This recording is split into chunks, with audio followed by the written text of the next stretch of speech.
الله پاک پیغمبره نجات په څه شي کې دی؟ زه به نجات په څه کې مومم؟ نبی علیه الصلاة والسلام ورته یو څو نصیحتونه کړي دي. یو ورته نبی علیه الصلاة والسلام وفرمایل املک علیک لسانک، خپله ژبه دې په کنټرول کې وساته. چې ستا ژبه ستا په کنټرول کې وي، اوله خبره د نجات دپاره دا ده.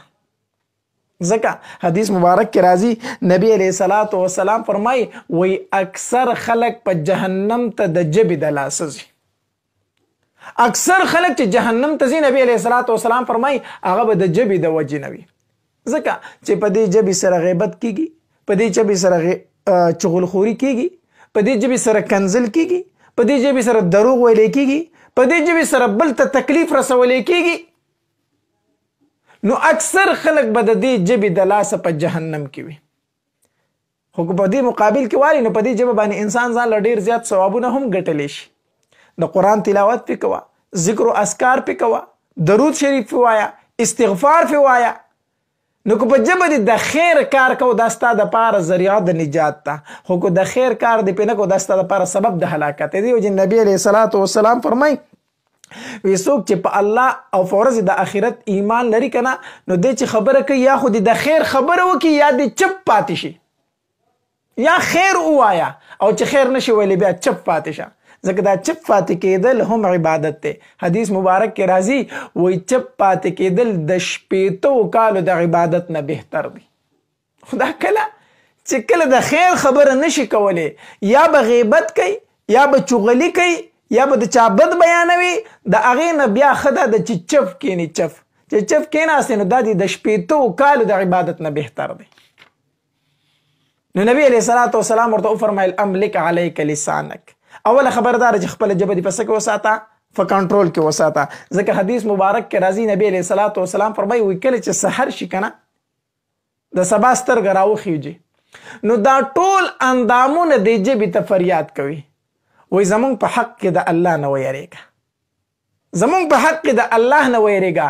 ای ژبې کو ته سیده خو مونږ به سیده یو، او کو ته کاږه شوې نو مونږ به کاږه یو. دا ټول اندامونه دې ژبې ته فریاد کوي.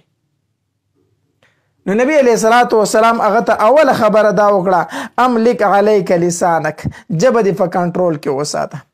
حدیث مبارک کې راځي نبی علیه الصلاة والسلام فرمایي وی ما ته چې چا د 2 خبرو ضمانت راکړو که نه، زه ول د جنت ضامن یم. یعنی چا چې ما ته د 2 خبرو ضمانت راکړو چې دا به غلط نه استعمالو، ذموار یې زه یم. نبی علیه الصلاة والسلام فرمایي زه به جنت ته بیا.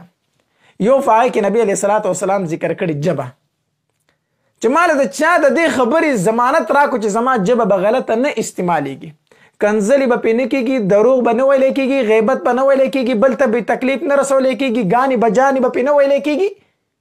چا چې ماله د ژبې ضمانت راکړو، نبی علیه الصلاة والسلام فرمایي د جنت ذموار یې زه یم. او دویم نبی علیه الصلاة والسلام فرمایي شرمګاه، چا چې ماله د خپلې شرمګاه ضمانت راکړو چې دا په حرامو کې نه استعمالیږي. دا 2 سیزونه د دې ضمانت چې ماله چا راکړو، نبی علیه الصلاة والسلام فرمایي زه د جنت ذموار یم، د جنت ذموار یې زه یم.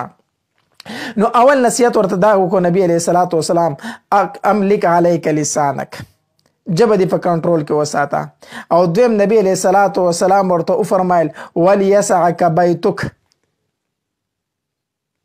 ته دې په خپل کور کې گنجایش مومي، کور دې تا ته ځای درکړي، هغه دې تا ته په هغې کې کرارې ونیسه، په کور کې کور دې تا ته ځای درکړي. د دې مطلب دا دی حدیث مبارک چې نبی علیه الصلاة والسلام د دې جملې مبارک مقصد دا دی چې فضل اوقات په بار نه تیری، بار به اواره نه ګرځي، بار به بې پیدې نه ګرځي. هم بار دی یو کار دی بهر هغه وکړه، خو که بهر دی کار نه دی بیا بهر په دکانونو کې ګرځېدل، په بازارونو کې ګرځېدل، یو ځای بل ځای اسې ناسته کول دا جایز نه دي.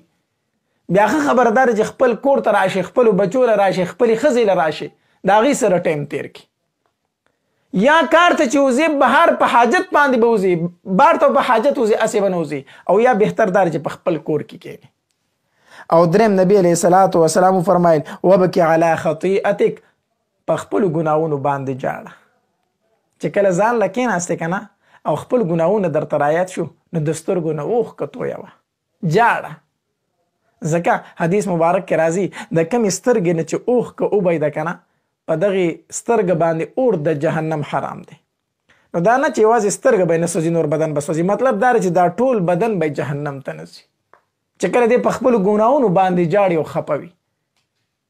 او چې د کومې سترګې نه اوښکه نه بهیږي، نبي علیه الصلاة والسلام د انسان د بدبختۍ یو څو علامات ذکر کړي، په هغې کې یو د سترګې وچوالی دی. وچوالی د کوم انسان چې سترګه وچه دا انسان بدبخته دی.